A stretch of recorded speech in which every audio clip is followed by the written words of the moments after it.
Welcome to this episode of Boss Your Business. Today, I am joined by dynamic Gary Ware, a master of integrating playfulness into your workplace. Gary's journey from a burned-out executive to a renowned trainer and facilitator is nothing short of inspiring. Discover how an improv class reignited his passion and led him to establish a career in helping organizations build better cultures through play. Get ready to explore the transformational power of play, the importance of breaking out of toxic productivity patterns, and practical tips to infuse creativity and efficiency into your daily routine. Tune in and join the Playful Rebellion. This episode promises to be both enlightened and fun. So Gary, tell me, how did you get here? Did little Gary think he is gonna bring play back into the workforce? To be honest, he did. However, I went on a path because I followed everyone else's playbook, everyone else's framework. I feel that. I feel that. So as deep. others can probably relate, right? Hey, get a good job, check. Go to school, all those things. And I was lost, if I was being completely honest with myself. And I was an executive. I was a director. I had a lot of staff under me, and I was burning myself out. But I thought that's just what you do. Matter of fact, I would go to networking things and hey, how are you doing? Oh my God, I am so busy. Oh, blah, blah, blah. All of those things, because I thought that was the badge of honor. That's how you validate your existence. Yeah. And it wasn't until I took an improv class. Matter of fact, I remember those days. Yeah. And it was so much fun. It reawoken me and brought that playfulness out of me. And I realized I think I'm doing something wrong. Because the cool thing is I would go back to work, the next day, after taking this, improv class and maybe we'll get into this, maybe not, but we did these silly activities, but I was completely present. And I wasn't thinking about my to-do list or clients or anything like that. And then I would go back to work the next day and the clients would still be the clients. The work would still be there, but I was focused. I was present. I was doing all of those things. And fast forward another 10 years, I still didn't really get the point of hey, maybe you were meant to do something else. And, the universe has its plans. And the plan that set me into the motion that put us in this conversation right here is I was a co-founder of a digital marketing agency, and my business partner took the business and left. He basically said, hey, we should go our separate ways. Bought me out. It was a complete surprise for me. I was not expecting it whatsoever. And then I was shell-shocked. I was like, oh, crap, what do I do now? Maybe not. I think I finally got the hint. My sort of unconscious self got the hint. I think any normal person would have went and just got another job again, would have went and, back to the job that was really good, the cush job before that, and say, hey, can I get my job back? But I took that as a moment to just rethink everything. And then I realized the thing that was bringing me the most passion, that was making me feel the most alive, was when I was doing this work of lighting others up and bringing, play and playfulness into the workplace. So I decided to hang a new shingle out saying that I am a trainer. I am a facilitator.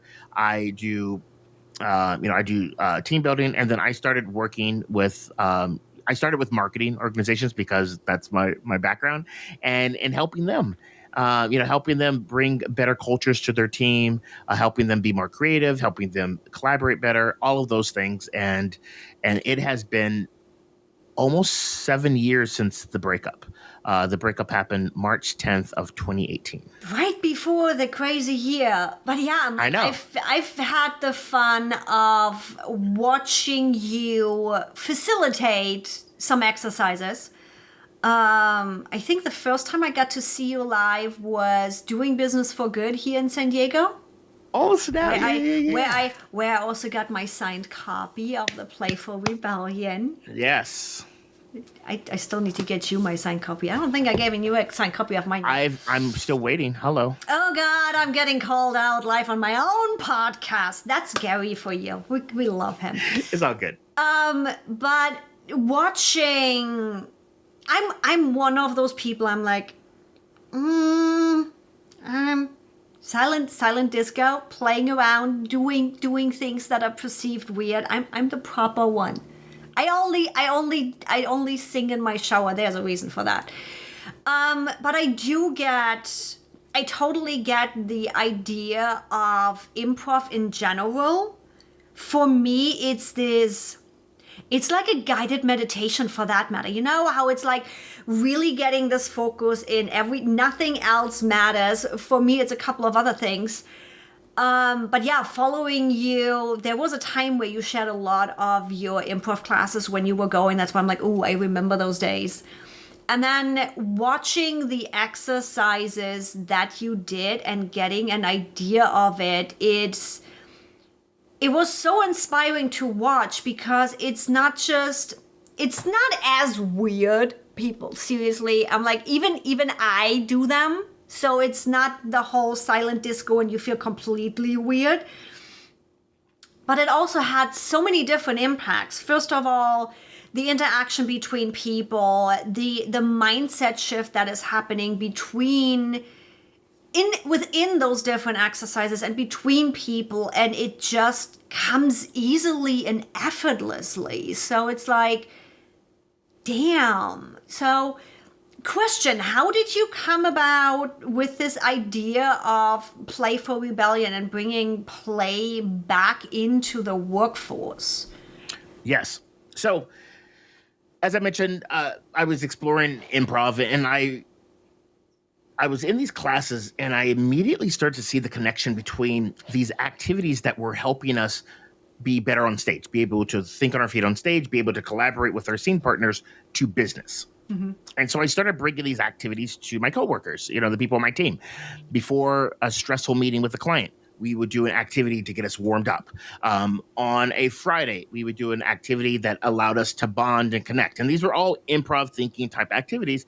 And I was the evangelist for improv. And most people, they looked at me like, no. Like I said, you should take an improv class. I said, because their perception was, you go to this class and they're going to make you stand up on a stage and say something funny.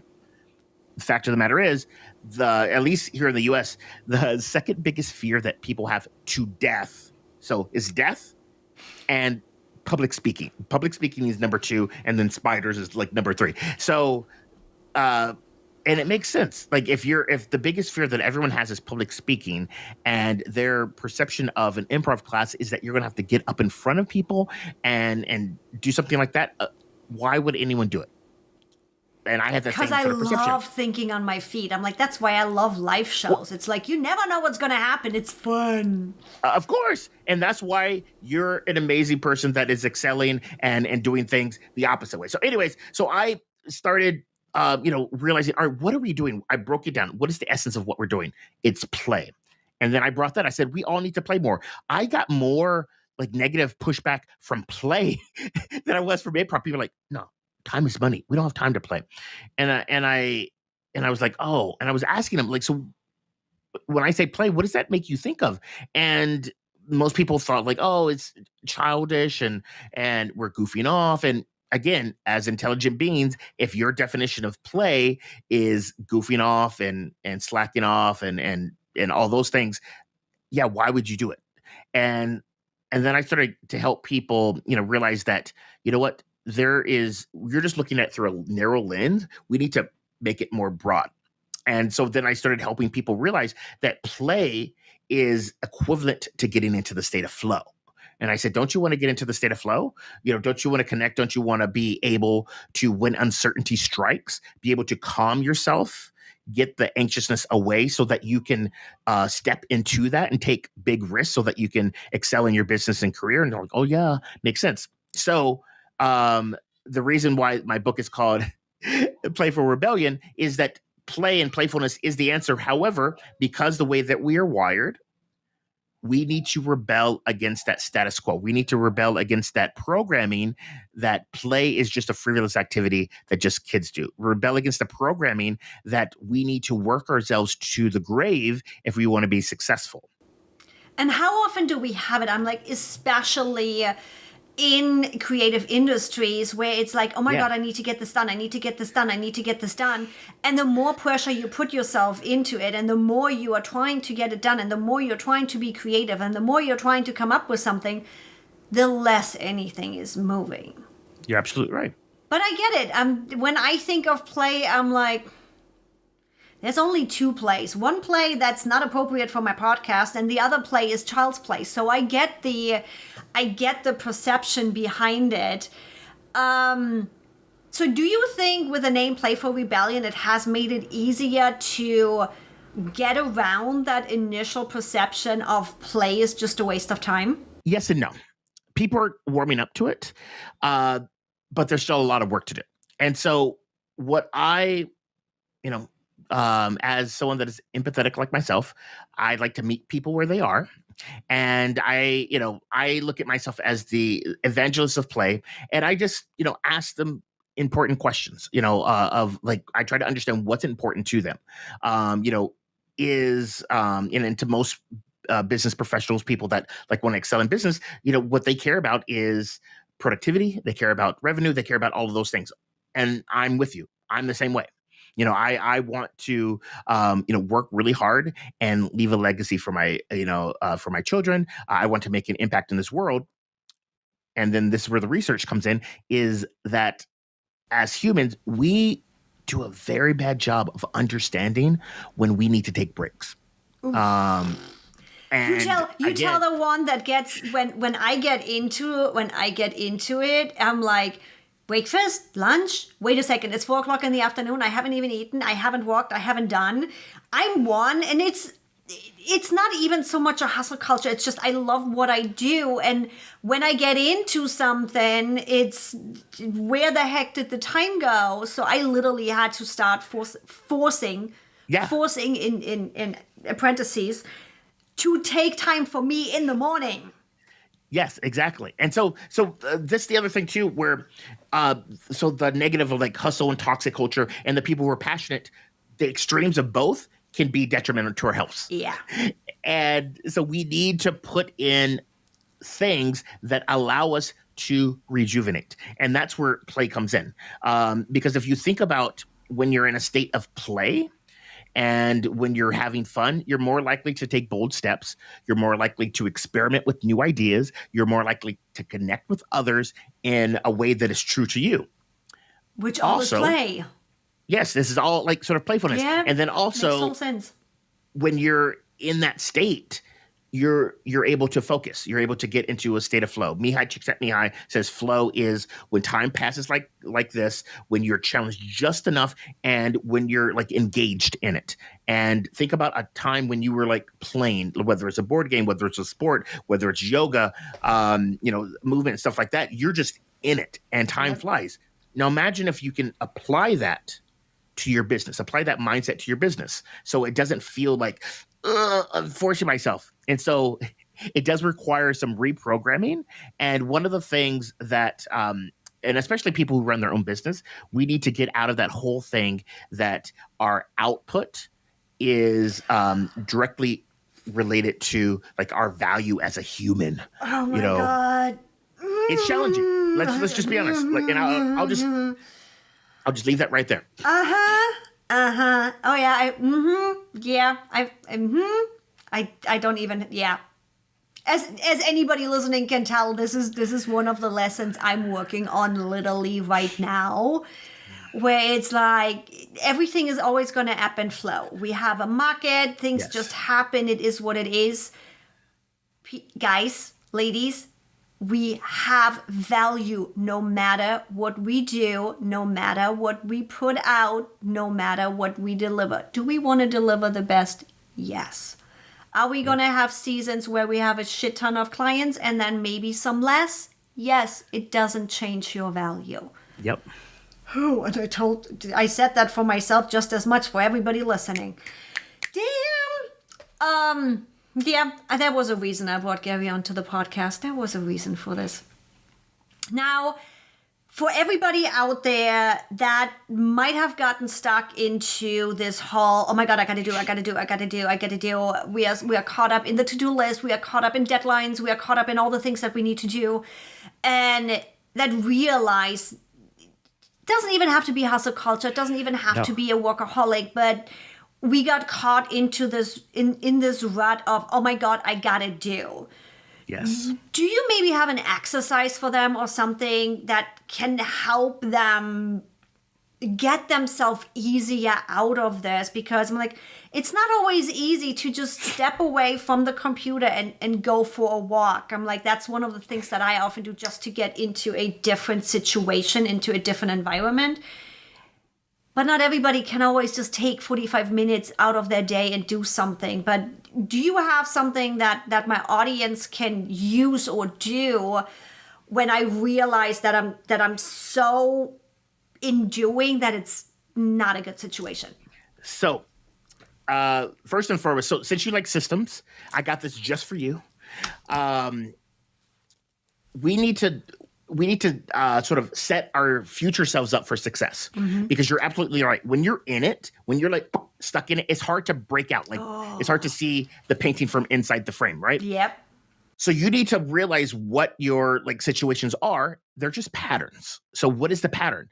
When I get into like this state, whether it's like I'm trying to hustle or I'm just passionate, I tend to overwork and I forget about things. So you have to set up, and this is from research from a gentleman named BJ Fogg. He comes from Stanford. He's the reason why you're addicted to your iPhone, because all the people who created apps followed this method. And so what you have to do is you have to think about, all right, what is the situation? So it's a simple recipe. When X happens, so the condition, I will do X. So this is the action, because it will make me feel blank. And that is the important thing, because you have to realize what are the stakes? What is this, going to do? And so like, for example, when I am reaching for the, cup of coffee, or after I finished an exhausting client call, or whatever the case might be, I will do what? I will take 10 minutes to stand up and just move around my office. Like, it doesn't have to be like this whole thing where you're spending 30, 45 minutes doing stuff. It can be 10 minutes. Within 10 minutes, if you are intentional about this, you will give your brain the neurochemicals that you need to jump back in and be able to passionately and productively get back to work. And so, what are those things? So you need to set it up in advance. You need to follow this recipe. And then a lot of times I have it on a sticky, so I can remember. Oh, again, God, yeah, it's like I have stickies all over the place just to not forget things. So what is the recipe? And start simple. After I blank, after I finish. I know some people who are writing, in the process of writing a book. After I finish 5,000 words, I will stand up, put on my favorite song, and dance for 5 minutes, because it will make me feel exhilarated. And then, so this is the thing. Once you have the recipe, you need to actually do it. and in the beginning, there's going to be resistance. You're going to be resistance. That's why I said it needs to be something where it's close by. It doesn't require a lot of like you getting up and doing something, because the less is called activation energy. If you can shorten the activation energy window, you're going to be more likely to do it. I had a client that wanted to play the guitar, and I was like, "How often do you play the guitar?" "Oh, hardly ever." And I was like, "All right, where's the guitar?" It's in my study. So you're gonna need 10 minutes just to get the guitar out to get actually get it out. And so what they did is they took the guitar out, they put it on a stand within arm's reach. Yep. So when all they had to do is when they hit that marker, when that trigger happens, boom, they grab the guitar, they push back, they play like 5 minutes, they have everything right there, and then all right, 5 minutes is up. Boom. All right, put the guitar back, shake it out, probably go pee because you haven't peed, like swig some water. Because what we're essentially doing is we're breaking our pattern. Mm-hmm. And when we break the pattern, we come out of that hypnosis trance. And then we are actually like, all right, cool. I need to actually take care of myself. There's some things I need to do. So anyways, that is the thing. And then here's the big, most important part. Once you do it, you need to celebrate. And that could be anything like, yeah, I did that, or a high five. And it seems silly. It seems so silly, but the research shows that the people who celebrate it are 3 times more likely to continue to do it. Why is that? You get dopamine. Yep. Dopamine is the neurochemical that tells you, hey, do more of this. Yeah, and that's one of the things where I have been working on, and I love how you brought up a pattern. Gary knows me. I love systems because a pattern is nothing else than our personal system and our habit on how we do things. And I lived it today. It's like today is a big recording day, 3 podcasts, 1 YouTube video, and I purposefully scheduled it in a way that I record for like half an hour, including chatting and green room and all the things, get everything done. And rather than jumping in doing the next thing, I get up from my desk, I go out on my patio, I soak up some sun, I make sure I drink a little bit, I hang out. I might call a friend. It's literally just some time away from my office.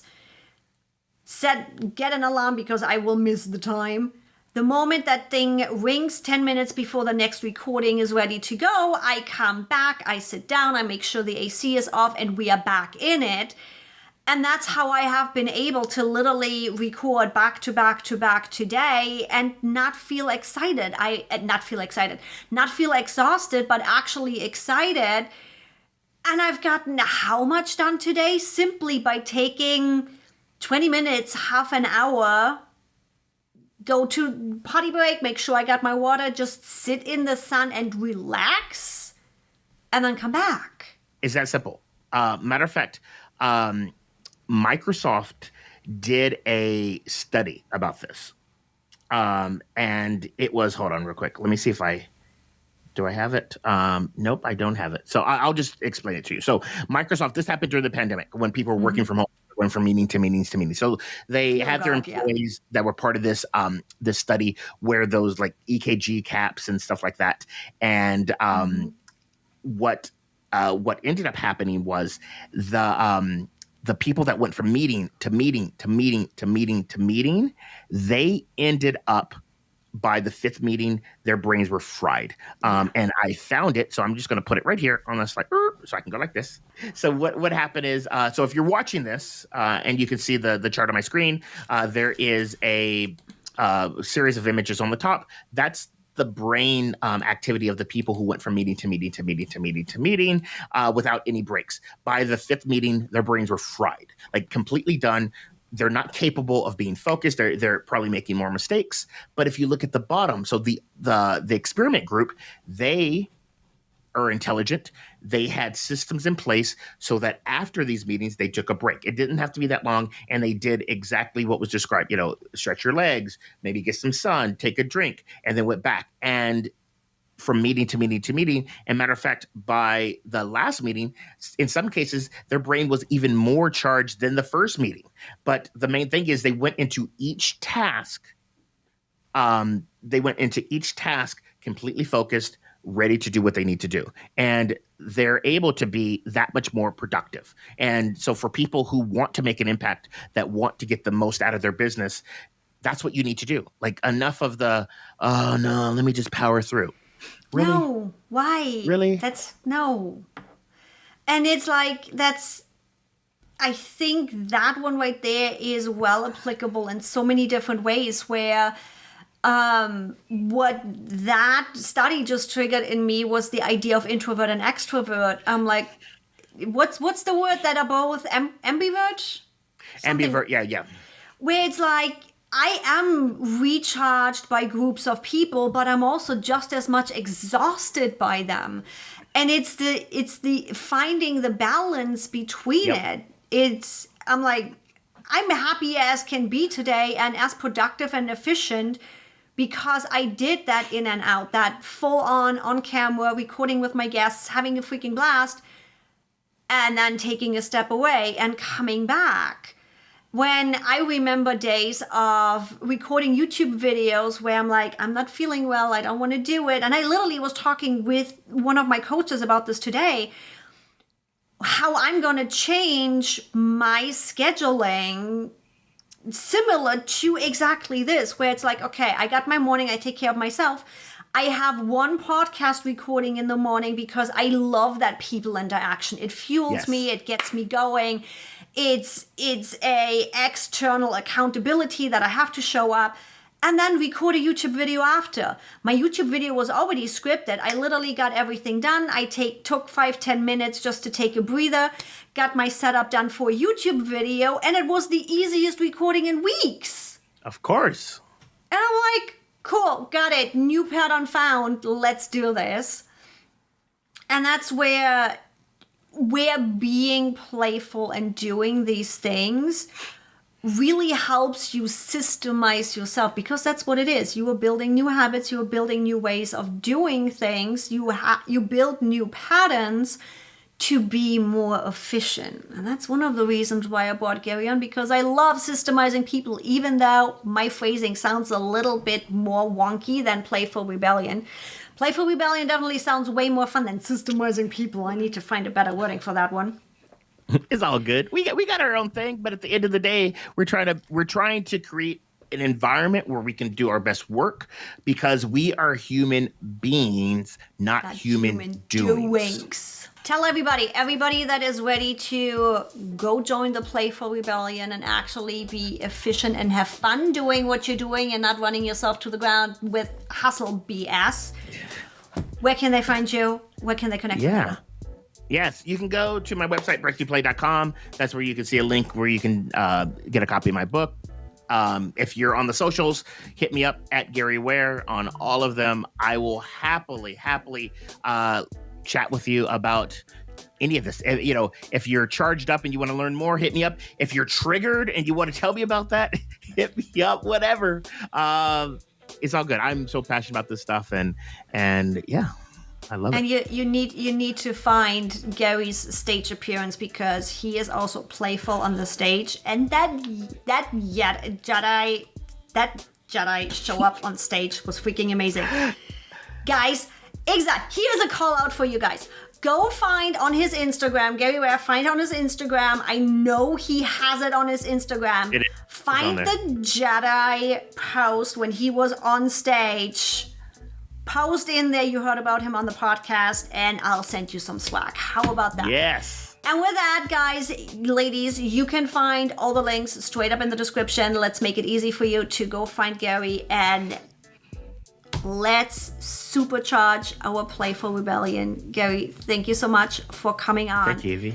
Everybody else, make sure you follow the podcast, because you know it. I'll bring you the best guest and the most playful rebellions right in to your earbuds and onto your TV. I'll see you in the next episode.